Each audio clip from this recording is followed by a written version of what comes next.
IPL చరిత్రలో ఒక అరుదైన ఘటన జరిగింది. టీమిండియా దిగ్గజాలు విరాట్ కోహ్లీ, రోహిత్ శర్మ ఒకే మ్యాచ్లో ఎంఎస్ ధోనికి చెందిన అత్యంత అరుదైన రికార్డును సమం చేశారు. ఆర్సీబీ ముంబై మ్యాచ్ ద్వారా రోకో ఐపీఎల్లో 278 మ్యాచ్ ఆడారు.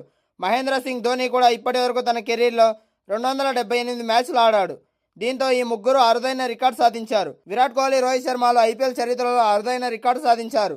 ఐపీఎల్ 2026లో భాగంగా ఆదివారం royal Challengers Bengaluru, Mumbai Indians జట్ల మధ్య జరిగిన మ్యాచ్లో రోహిత్ శర్మ అండ్ విరాట్ కోహ్లీ ఇద్దరూ కూడా తమ ప్లేయింగ్ 11లో చోటు దక్కించుకున్నారు.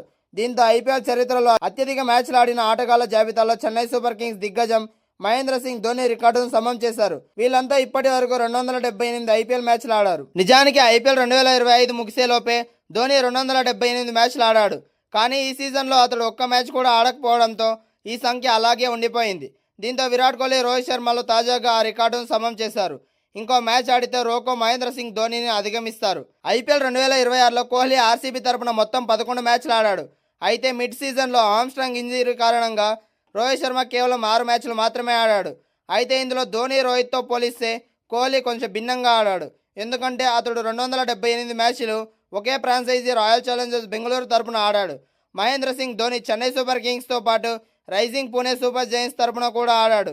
మరోవైపు రోహిత్ శర్మ కూడా తన కెరీర్ ప్రారంభంలో డెక్కన్ చార్జర్స్ తరపున ఆడాడు. ఆ తర్వాత ముంబైకి మారి ఆ జట్టుకు తన సారథ్యంలో 5 ఐపీఎల్ టైటిల్స్ కూడా అందించాడు. ఐపీఎల్ టైటిల్స్ విషయంలో రోహిత్ శర్మ అగ్రస్థానంలో ఉన్నాడు. డెక్కన్ చార్జర్స్తో ఒకటి, ఎంఐ తరపున 5 టైటిల్స్ గెలిచిన జట్టులో ఉన్నాడు. మహీ సారథ్యంలో చెన్నై సూపర్ కింగ్స్ 5 టైటిళ్లు సాధించింది. 18 ఏళ్ల సుదీర్ఘ నిరీక్షణకు తెరదించుతూ గత సీజన్లో కోహ్లీ కూడా తన తొలి ఐపీఎల్ టైటిల్ను గెలుచుకున్నాడు.